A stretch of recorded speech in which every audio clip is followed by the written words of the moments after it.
esta presentación será mañana jueves a las 3 de la tarde en la antesala de la Cámara de Representantes. La presentación estará a cargo del rector de la Universidad, Héctor Cancela, que hoy nos acompaña en Palabras Cruzadas. Bienvenido, Héctor, un gusto recibirte una vez más. Buenas tardes, muchas gracias por la invitación. Bueno, ¿cuál es un poco el concepto de la rendición de cuentas para 2027 que lleva la Universidad de la República en el marco de la comparecencia del ministro de Economía en la interpelación que no menciona presupuesto adicional para la educación y palabras del presidente de la República de las últimas horas que dice directamente la educación no está entre las prioridades porque las prioridades están en la pobreza, en la seguridad, en el empleo, en la inversión? Bien, digo, a ver, lo primero para marcar, la universidad, por supuesto, hace una rendición de cuentas y una propuesta presupuestal. La rendición de cuentas que se da a través de un documento cualitativo de gestión es, por un lado, comentar todo lo hecho, ¿verdad? Es decir, poner sobre la mesa cómo la universidad viene aplicando, utilizando los fondos que la sociedad le otorga, y bueno, cómo eso resulta en definitiva, una cantidad creciente de estudiantes, una cantidad creciente de proyectos de investigación. El año pasado, con el presupuesto quinquenal, se reforzó muy en particular el rubro de becas. Bueno, este año tenemos un 50% más de estudiantes con becas económicas, un desarrollo en el interior que sigue creciendo. Junto con eso presentamos las propuestas, ¿verdad? Las ideas para adelante, para futuro. Creemos que una de las metas que el país se ha propuesto es mejorar el egreso de secundaria, el ingreso a la universidad, ¿verdad? De alguna forma las oportunidades para las y los jóvenes, ¿verdad? Sabemos que no existe un país y no existe un futuro sin que las y los jóvenes tengan oportunidades de crecer, de desarrollarse, de aprender y de luego aportar a la sociedad. Y bueno, dentro de eso, entonces, en la responsabilidad que tiene la universidad, trae esta propuesta que es de acciones y, por supuesto, de fondos para poder llevarlas adelante. Uh-huh. Cuando tú decías, ¿hay un crecimiento de estudiantes? ¿De cuánto a cuánto? Bueno, en este momento ya superamos los 22.000 ingresos por año, aumentó alrededor de un 5% respecto al año pasado. Es un crecimiento, digamos, sostenido, ¿verdad? Porque de alguna forma estamos pasando en menos de 20 años a más que duplicar la matrícula universitaria total. Ya el año pasado habíamos llegado a 163.000 estudiantes.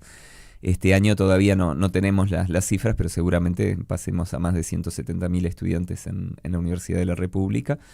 Y además con un crecimiento particular en el interior del país, ¿no? Es decir, las sedes del interior todas han visto una cantidad de inscripciones muy superior a la del año pasado. Uh-huh. Y respecto a la infraestructura con la que cuenta la universidad y a la vez la cantidad de docentes, ¿no? Que si tiene docentes suficientes, si tiene infraestructura suficiente. Bueno, una de las dificultades es justamente que este crecimiento de matrícula no ha sido acompañado de un crecimiento acorde ni en la cantidad de funcionarios docentes, ni técnicos, ni administrativos, de servicios, ni tampoco en la parte de edilicia. Tenemos planes de desarrollo de edilicio que venimos ejecutando, pero muy lentamente, digo, a un ritmo mucho menor que el que crece la matrícula. Y bueno, y eso genera estas situaciones bien conocidas, ¿no? Lo que ha sido, por ejemplo, los problemas en Facultad de Psicología, pero también en muchas otras facultades, en Derecho, en Ingeniería, en Ciencias Económicas, en Medicina que tiene un edificio que es histórico, que es muy lindo, pero que tiene grandes problemas de mantenimiento y que tampoco alcanza para la cantidad de estudiantes que hay.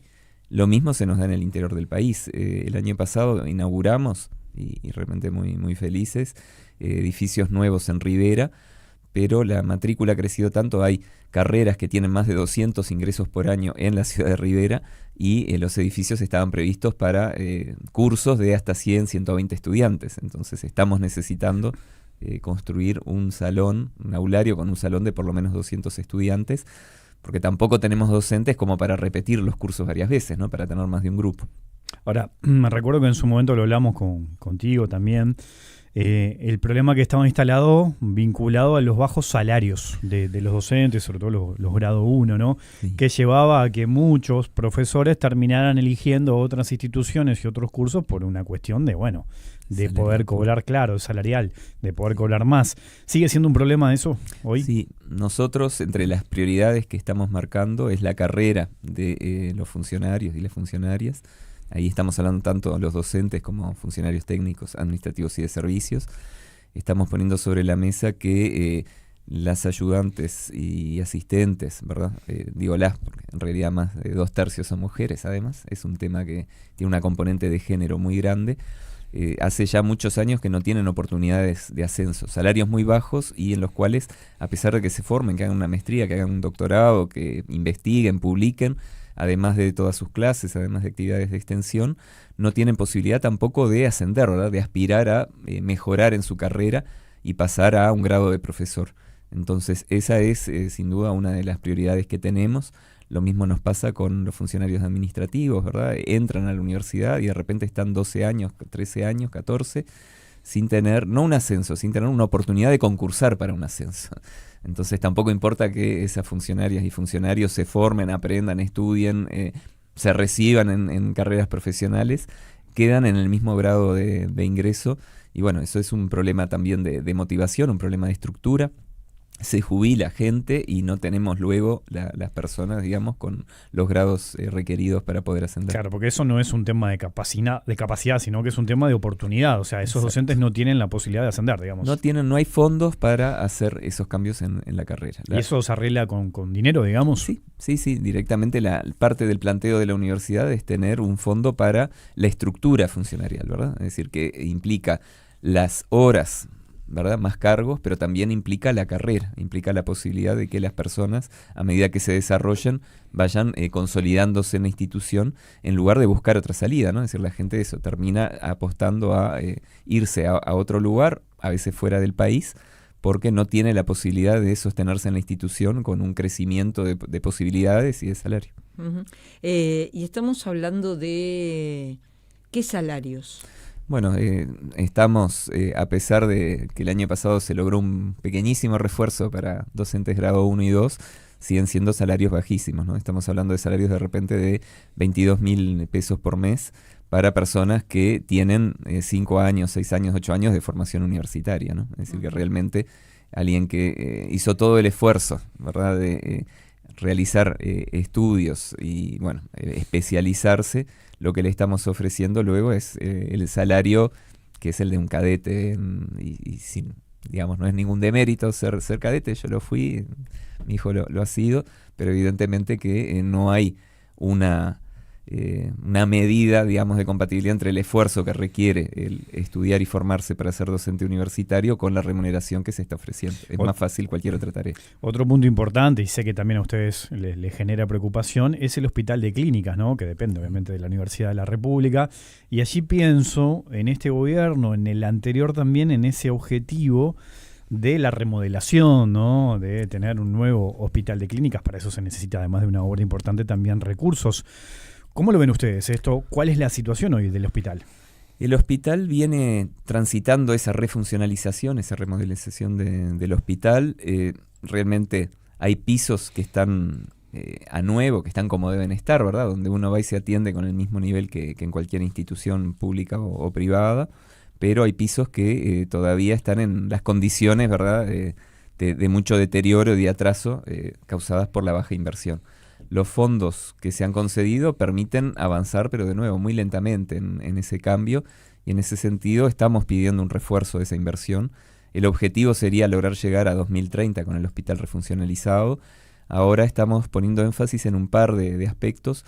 Uno, el bloque quirúrgico, que tiene que mudarse, ¿sí? El bloque estaba en uno de los pisos altos y eso no es práctico, tiene que pasar al piso 1. Y eso es un proceso que se está realizando, pero que requiere una inversión ahora de aproximadamente $10 millones. Otra inversión que es importante refiere a que la Organización Internacional de Energía Atómica está donando un acelerador. Eso quiere decir, ¿verdad?, es un aparato que permite hacer estudios radiológicos, pero también permite hacer radiocirugía. y esa es una donación que viene para el país. Pero la instalación de ese equipamiento requiere hacer lo que se llama un búnker, poner paredes reforzadas de concreto para que esa radiación no salga del lugar donde está, ¿verdad?, el aparato, donde está el acelerador, y que entonces se puede utilizar sin que eso genere, digamos, una afectación a la salud de los que no están siendo tratados. Y bueno, ahí estamos hablando más o menos de unos 80 millones de pesos que nos permitirían que ese equipamiento, que realmente es importante, pueda llegar, pueda venir al país, y bueno, y que el Hospital de Clínicas sea el primer lugar público que pueda hacer esa radiocirugía. Uh-huh. ¿La universidad está dando clase en las cárceles? Sí, tenemos un programa de estudiantes en privación de libertad. Es un programa que empezó ya hace varios años, empezó con 4 o 5 estudiantes y ahora tiene ya varios cientos de estudiantes en distintos centros de reclusión.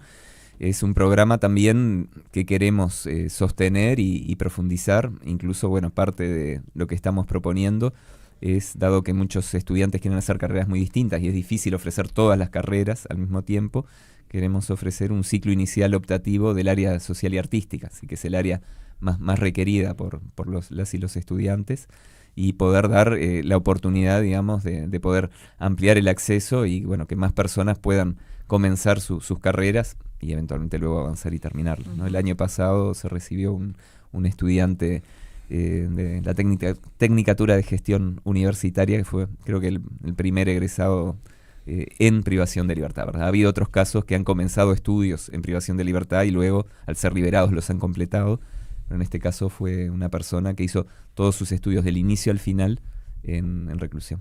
Estamos conversando con Héctor Cancela, rector de la Universidad de la República. Hacemos una pequeña pausa y ya seguimos. La Universidad de la República también presenta su rendición de cuentas y lo que reclama para el próximo año 2027. Lo va a estar presentando mañana jueves a las 3 de la tarde en la Cámara de Representantes, y hoy el rector de la universidad, Héctor Cancela, está junto a nosotros un poco haciendo una puesta a punto de cuáles son las rendiciones de cuentas de la universidad, qué es lo que está la universidad haciendo en el territorio nacional y también lo que necesita para 2027. Y estábamos hablando, lo último que hablábamos antes de la pausa era de la importancia de la educación en las cárceles, y también preguntarte cómo está la universidad desde el punto de vista del avance tecnológico. Bueno, la universidad tiene un conjunto de herramientas que también queremos profundizar. Parte de los fondos que estamos pidiendo justamente son para la transformación digital, para la incorporación de más tecnología en la universidad. Nosotros tenemos ya espacios virtuales de aprendizaje, ¿verdad? Tenemos repositorios de materiales bastante importantes, en algunos casos muchos videos de clases grabadas, pero además otro tipo de materiales didácticos. Se están incorporando lo que se llama simuladores en la enseñanza, por ejemplo, de la medicina, la enfermería, de las áreas de la salud. Estos equipamientos son bastante costosos, pero al mismo tiempo permiten, por ejemplo, ¿no?, que un estudiante de medicina, de enfermería, de cualquier área médica, practique con ese simulador en lugar de practicar directamente con un paciente. Por supuesto, en algún momento tienen que hacer, ¿verdad?, las prácticas clínicas y tienen que trabajar con los pacientes directamente, pero en las etapas iniciales de la carrera, donde además hay mayor numerosidad, no alcanza, digamos, de alguna forma la cantidad de pacientes como para saturarlos con tantos estudiantes visitándolos, ¿no? Una persona, ¿cuántas veces se le puede tomar la presión a la misma persona? Y tener estos justamente dispositivos, en unos casos uno dice son como grandes muñecos, ¿verdad? Grandes muñecas, pero que incorporan adentro un montón de elementos de tecnología también para justamente simular, representar cómo funciona el cuerpo humano en cierta característica. Entonces, creemos que ahí hay un conjunto de elementos. Estamos también mejorando las conectividades entre los servicios, mejorando el equipamiento, buscando también cómo ir mejorando las capacidades de las y los estudiantes en esa incorporación de tecnologías. Hace poco, se definió una pauta general de uso de inteligencia artificial en la universidad. Ahora se va a estar trabajando en su aplicación en área por área, ¿verdad?, en la educación, en la investigación, en la extensión. Algunas facultades ya lo tienen. también todo lo que es de alguna forma la parte que es también tecnología, ¿verdad? El equipamiento de laboratorio en sí mismo, las plataformas. Bueno, hay un desarrollo que es interesante y al mismo tiempo una necesidad a veces de actualizar, de expandir, muchas veces por la propia numerosidad, ¿verdad? De poder tener más cantidad de equipos para poder atender a todos los estudiantes. Y bueno, es una parte importante también de la solicitud que estamos presentando. El sistema político se encuentra debatiendo, discutiendo el proyecto de Universidad de la Educación, ¿no? ¿Qué mirada tenés vos sobre esta iniciativa? Bien, este es un tema que la universidad tiene, digamos, de alguna forma en el tapete, en la discusión. El proyecto de ley como tal requiere la opinión preceptiva de la universidad, ¿verdad? Es parte de la competencia que la Constitución le da a la universidad el poder dar una opinión, que todavía está en elaboración, pero bueno, la universidad, aunque todavía no ha opinado de este proyecto en concreto, sí ha opinado en el pasado sobre la importancia que tiene que la formación de las y los docentes, ¿verdad? Sea a nivel de primaria, de secundaria, educadores sociales, tenga nivel universitario, sea reconocida como universitaria. Y la importancia a su vez, ¿verdad?, que trabajemos todos como Sistema Nacional de Educación Público integrado para que eso se concrete. Es un trabajo que estamos avanzando, no es nuevo, tenemos mucha cooperación con ANEP, con formación docente en particular, hay carreras compartidas, como por ejemplo la licenciatura en Educación Física, opción Educación, que se dicta en Rivera, ¿sí?, que es una carrera conjunta.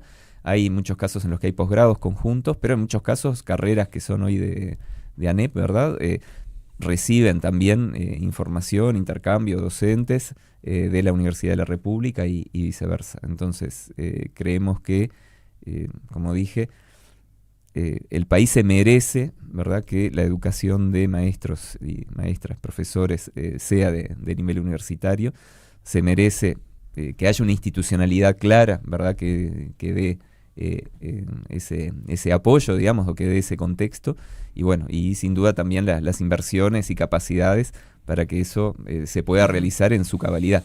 Sabemos también, ¿verdad?, lo que dije, estamos incluso trabajando, tenemos dentro de nuestro plan de democratización y trabajo conjunto con ANEP, una de las componentes, por ejemplo, es impulsar la investigación en educación de manera conjunta.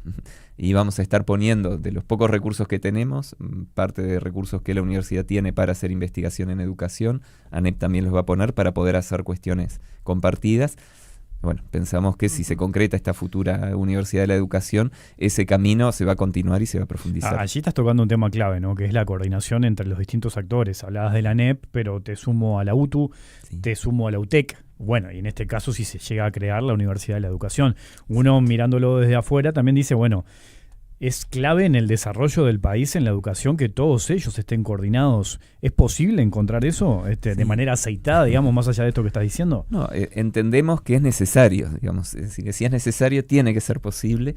Venimos trabajando realmente mucho, tanto en la comisión mixta, que es ANEP, UTEC, UDELAR, como en el Sistema Nacional de Educación Pública. En la comisión mixta en particular hemos logrado dar un paso que creemos que es realmente muy importante, que es definir un plan conjunto de democratización del acceso a la educación superior, que es la posibilidad de pensar en conjunto de acá a 2030 qué pasos damos para facilitar todo lo que es el tránsito desde secundaria hasta los estudios universitarios, ¿verdad? Y esto, cuando digo secundaria, digo la secundaria clásica, digo UTU, y cuando digo estudios superiores, estudios universitarios y superiores, digo terciario de UTU, digo por supuesto formación docente, digo la UTEC y digo la UDELAR. Bueno, es un caso en el cual estamos justamente coordinando en acciones bien específicas, ¿no? Algunas que van a tener que ver con el intercambio de información, el seguimiento de trayectorias, otras que tienen que ver con investigación conjunta, otras que tienen que ver con apoyos para que los estudiantes desde el liceo o UTU, ¿verdad?, en los últimos años ya puedan ir teniendo el contacto y la formación que los motive y facilite el ingreso a los estudios universitarios, y para que cuando entran a estudios superiores también tengan el acompañamiento que haga que no solo entren, sino que puedan permanecer y luego ser exitosos en esos estudios. Es muy ambicioso. Si tenemos que monetizar, ¿de cuánto dinero estamos hablando? La universidad está haciendo una propuesta de 3.900 millones de pesos. Eso, redondeando, es un poco menos de 100 millones de dólares. Capaz que es más fácil escucharlo en dólares que en pesos. Algo Son menos de muchos 100 millones de Un poco menos de 100 millones de dólares, exactamente. Ese es de alguna manera, la perspectiva que tenemos si quisiéramos lograr realmente atender lo que ha sido el crecimiento de matrícula, atender lo que son las demandas estas, ¿verdad? De más acceso en el interior y en Montevideo, si queremos atender tanto la parte edilicia como la parte docente. Bueno, en definitiva, recuperar, ¿verdad? Por ejemplo, una cantidad de horas para atender a los estudiantes que teníamos 10 años atrás, porque realmente lo que ha pasado hoy es que como ha crecido la cantidad de estudiantes y la cantidad de docentes no ha acompañado, la cantidad de minutos que cada estudiante tiene a su disposición de docente ha ido bajando en el tiempo, casi un 20% respecto de lo que era unos años atrás. Y bueno, evidentemente no queremos que eso se traduzca en un retroceso en la calidad de la educación. ¿Por qué presentar esta rendición de cuentas y esta solicitud mañana en el Palacio Legislativo? Bien, entendemos que es muy importante comentarle a la sociedad y al sistema político en su conjunto cuál es la visión que la universidad tiene, ¿verdad? Y cuáles son esas necesidades. El Palacio Legislativo, bueno, evidentemente es un lugar muy simbólico, ¿verdad? Donde la democracia representativa del Uruguay tiene a sus representantes, tanto diputados como senadores. Es también una conferencia de prensa, es decir, que pensamos que también sirve, ¿verdad?, para dar un panorama general a toda la sociedad. Y bueno, de nuevo, nos parece que aquí no es tanto un contrapunto de lo que será o no la propuesta del Poder Ejecutivo, sino que sobre todo poder explicar en qué está la universidad, qué sería lo que se necesita y bueno, y qué oportunidades tiene el país para fortalecer la educación. Hay reclamos históricos de la educación, de la universidad, ¿no? Que se mantienen, que se repiten. ¿Por qué crees que siguen existiendo hasta el día de hoy? Y bueno, podemos decir, uno de los reclamos es el 6+1, ¿verdad? El 6% del PBI para la educación y el 1% para la investigación.